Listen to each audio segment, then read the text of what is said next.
மானம் குறையும் இன்னு மாசு படியும் இன்னு வீணா கதை முடிஞ்சு போச்சு.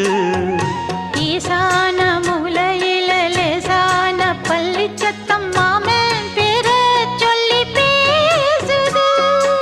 ஆறாத சோகந்தன்ன தீராம சேர்த்து வச்சு ஊரும் சேர்ந்து என்ன ஏசுது.